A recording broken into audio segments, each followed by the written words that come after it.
I find amazing about today's Democrat Party, at least the politicians at least, is that it seems like they don't even know how to run against a Republican these days. They always come up with the same taglines. Oh, that's just a MAGA Republican talking point. Oh, that's just a Trump talking point. Or it's almost as if like they snatch defeat from the jaws of victory. Yeah, it's completely backwards. Case in point, California, a Democrat stronghold. You would think that Democrats would just have a cakewalk to getting back to the governorship or, for example, mayor of LA. You would think that that would just be a cakewalk. It's a Democrat stronghold. That state, it's the reason why I call it California instead of California. That is an intentional mispronunciation for those of you that are like, why does he keep calling it California? Does he not know how to say it? Yes, I know how to say California. Okay, I call it California for a specific reason. Okay, it is a Democrat stronghold, and you would think that they would have an easy time winning some of these races, and yet, time after time again, they find themselves, either cutting off their nose to spite their face or just tripping over their own feet. Check out leader in the polls in terms of Democrats, Javier Becerra. Check out what he recently did in a news interview where he was already mic'd up. The cameras were already rolling. Now, the interview hadn't officially started quite yet, but take a listen to what he says. Check it out. This is the start of our interview with Javier Becerra in Highland Park. By the way, this is a profile piece. This is not a gotcha piece, right? Well, look, I think these questions are fair. It's in order to learn about you as a candidate. So long as it's about the profile. I don't know how you define profile, but I'd like to begin the interview. The way I describe profile is you talk about all the things that I've done, things I want to do, and along with some tough questions. But not only tough questions. Profile piece or not, KTLA had tough questions for Javier Becerra. So he didn't want any tough questions? Hey, just talk about the nice things I've done. Just talk about all the nice stuff. Oh, but you can ask me some tough questions. It's almost as if like he caught himself in the moment. Like, ooh, I probably shouldn't say that. You can ask me some tough questions though. Ask me tough questions. But just make sure you say some nice stuff. Now, just imagine a Republican got on camera and said the exact same thing. Do you guys think that would be a story that wouldn't be talked about? That story would be shown everywhere. It would get wall-to-wall coverage 24/7. Right? Now, I want to play this other clip of Javier Becerra because he was asked a very specific question, and I want you to take a listen to how he answers it. Once again, snatching defeat from the jaws of victory. A New York Times investigation found the health department couldn't find some 85,000 children it had released. That's not accurate. What you just read is not accurate. First, that's what I'll say, because it was never the case that we could not find kids.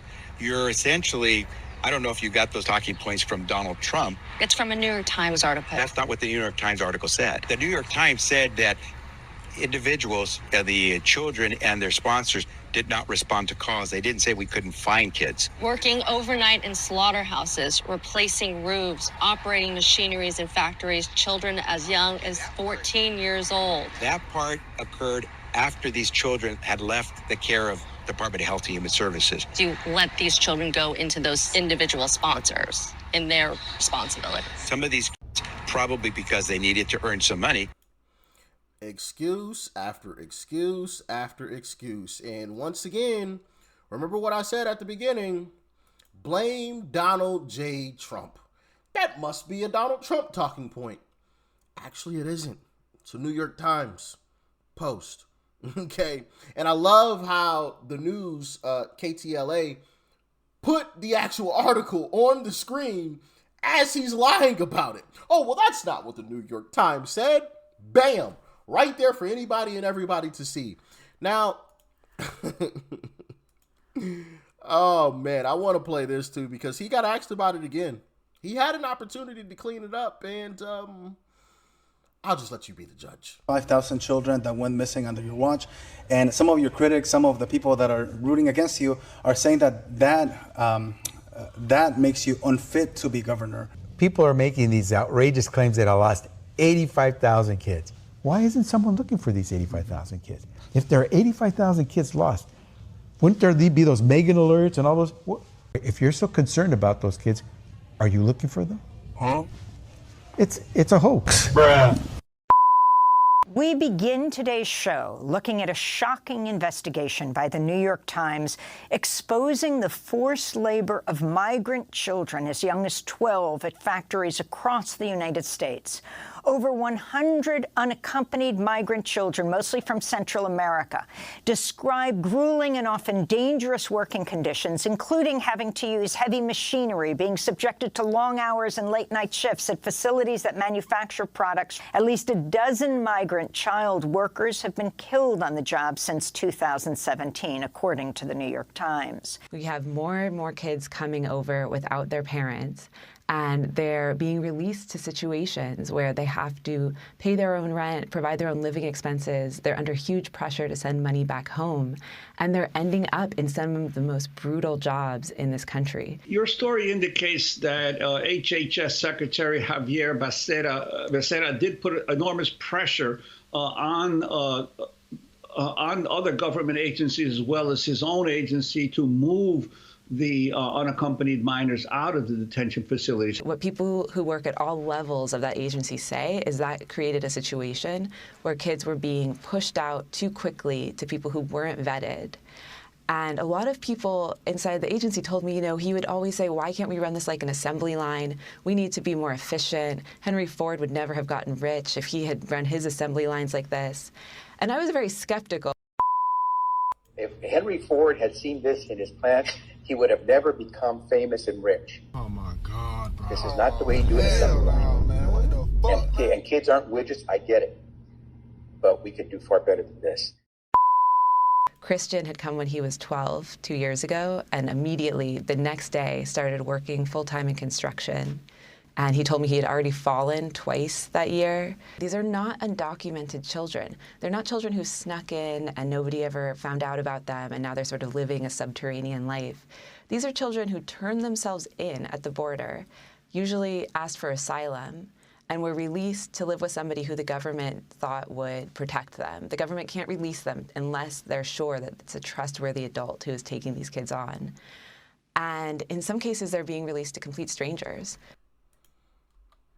Treating kids like a vehicle assembly line. Once again, snatching defeat from the jaws of victory. All you had to do was own it. All you had to do was own it. But he chose to lie. That is the leader right now in the polls out of all the Democrats. He's number 2 right now behind Republican Steve Hilton. Chad Bianco has dropped down a little bit in the polls. It used to be 2 Republicans sitting at the very top. Steve Hilton and Chad Bianco were 1 and 2 for quite some time.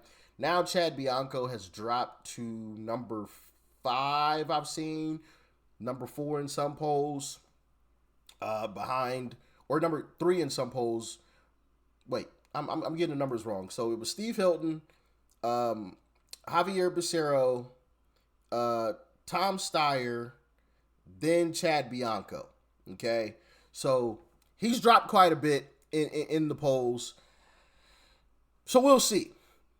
But that was the number 2 guy, or the number 1 guy in terms of Democrats. What you just saw there. Okay, now when you have articles like this coming out from David Axelrod, or quotes like this from David Axelrod, Becerra is a pillar of Democratic establishment in California. That ain't great. That ain't great. David Axelrod, ladies and gentlemen, that's what he had to say about Javier Becerra. Now, of course, behind him is a woman by the name of Katie Porter as well, which she had a video clip that went viral, and I made a whole video on this. And including, I talked about this video clip as well, where she went on CNN with Dana Bash and had this to say about the video clip. Instead of owning it, she blamed Tom Steyer for it. Check it out. Well, given that Tom Steyer is the person who leaked the video with me and the staffer from 5 years ago, he pretty clearly didn't think that he pretty clearly wanted to be governor bad enough to knock me down to do it. And I've apologized for that video many times. Because I am confident that is the case. I've been told by many people it's a Department of Energy video. It was only held by the Department of Energy, and people can follow the trail to who his campaign staffers are and understand what happened there. Well, given that Tom Steyer is the person... Snatching defeat from the jaws of victory. All you had to do was just own it. Yeah, I had a momentary lapse in judgment. I apologized about the situation. I apologized to my assistant. I apologized to anybody else that I've ever even remotely offended. And I've corrected my ways. That's all she had to say. You know, or something similar to that. But instead, she chose to blame another Democrat, Tom Steyer, which we could talk about him next. Tom Steyer, who is number 2 out of all the Democrats, just behind Javier Becerra. Katie Porter is number 3 out of all the Democrats. Tom Steyer is a billionaire. How well is that going to work for Democrats? Y'all going to elect a billionaire? You know, one of the guys that you all blame for all of your earthly problems and issues. It's billionaires' fault. I don't have this. I don't have that. It's the billionaires' fault. You gonna blame him? You gonna elect that billionaire? Yeah, I doubt that one's gonna work. You know, it's almost as if like Democrats think that they are owed something in these interviews.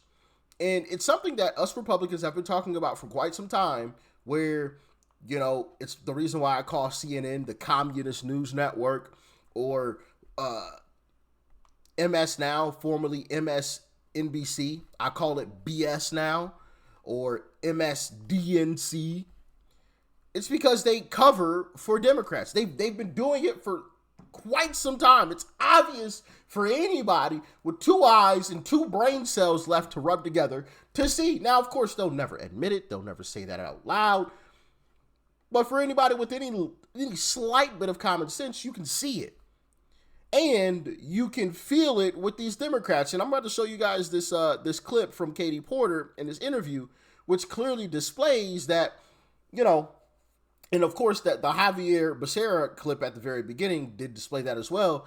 They expect softball interviews because the media is in cahoots with the Democrat Party, which also, you know, speaks to how amazing it is what we're able to do on the Republican side when the media isn't even in our favor. And no, I would not count Fox News as super friendly to Republicans. Even Fox News, in my humble opinion, isn't the greatest. I would say it's a lot better, right, than the Communist News Network or BS Now or any of these other garbage networks. But it ain't great, okay? It ain't great. If I were to give it a rating out of 10, I would give it about a 6.5, maybe a 7 on a good day.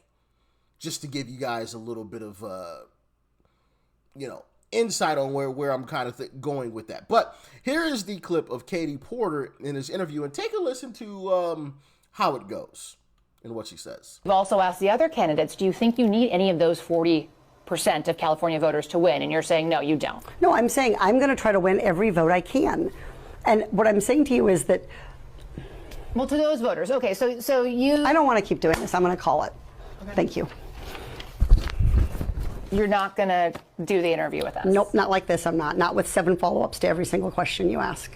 Every other candidate has answered our follow-ups. I don't care. I want to have a pleasant, positive conversation in which you ask me about every issue on this list. I don't care. I don't care if everybody else has answered these questions. I am Katie Porter. I am a Democrat. You are supposed to give me a softball, nice, peaceful interview. And if not, I am leaving. I am a Democrat.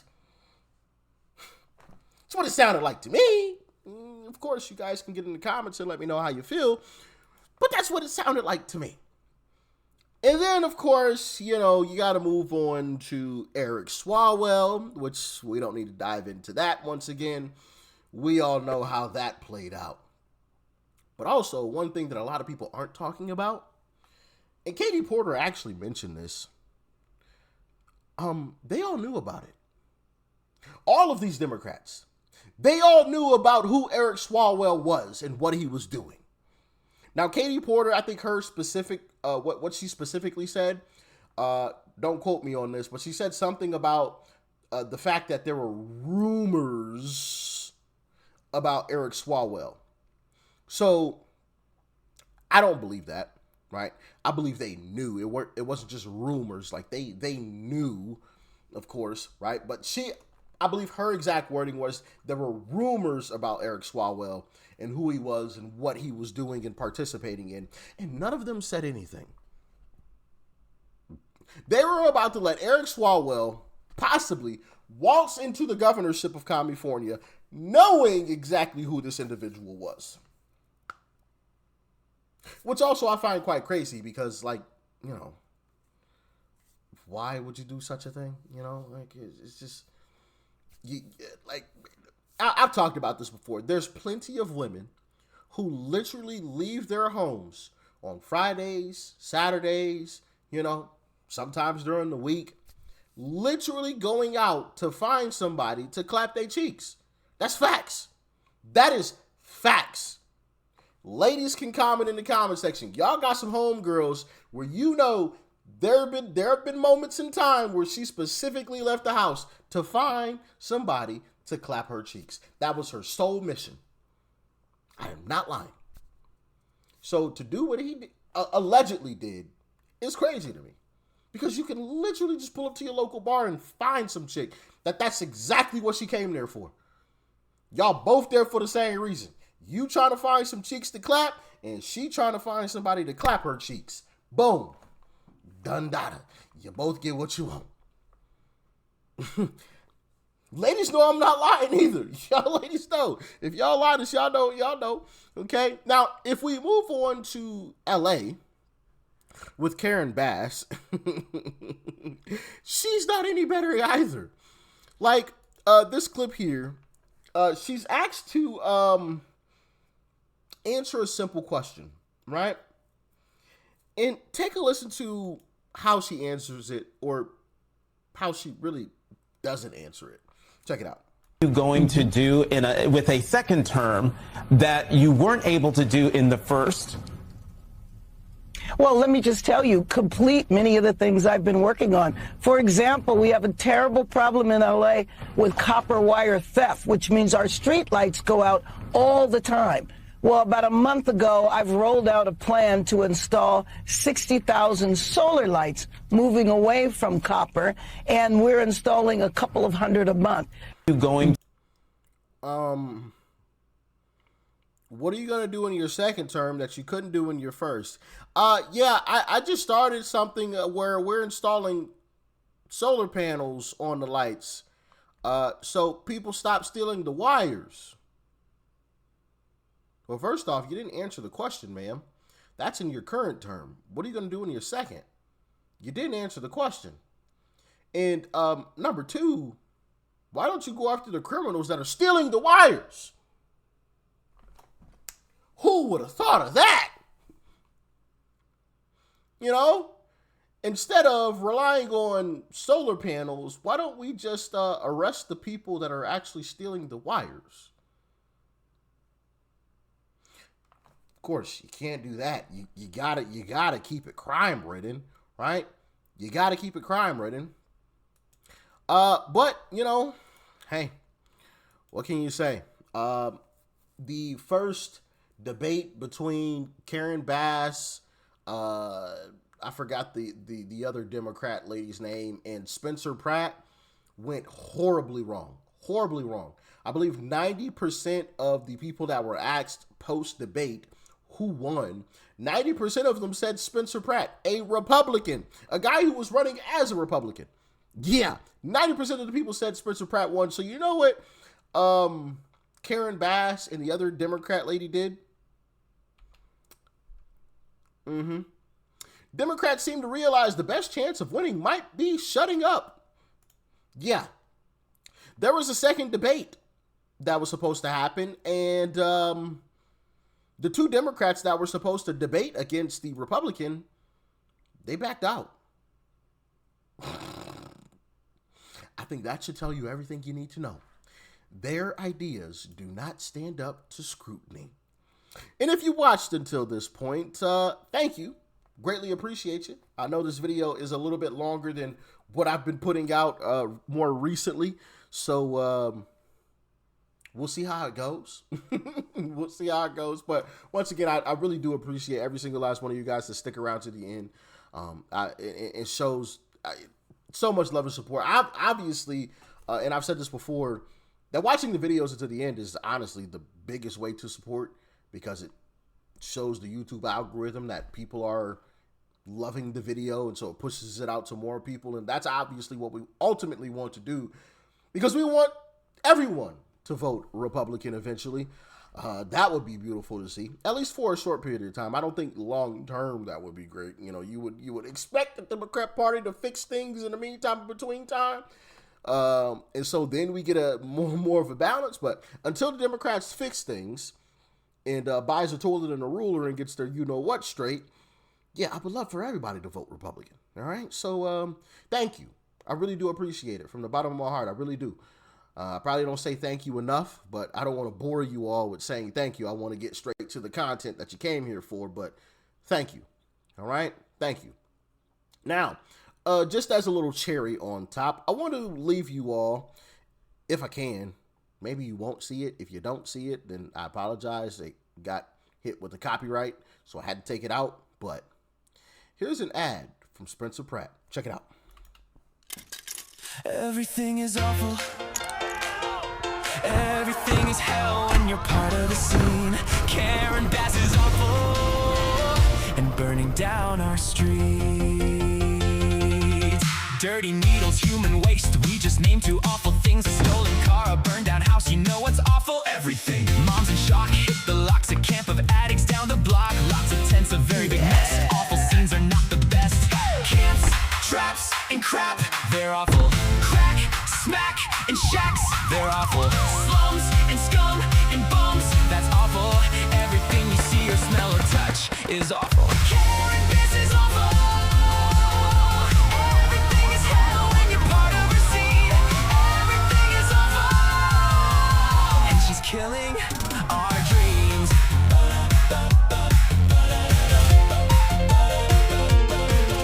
Wait, somebody's fighting back now. Standing up and taking flack now. Spencer Pratt lost everything. Watch the flames take everything. But instead of looking down, he's exposing this whole town, calling out the corrupt machine. Somebody's gotta clean this scene. Let's go! Truth, proof, and receipts. Not awful. Fight, light, and making things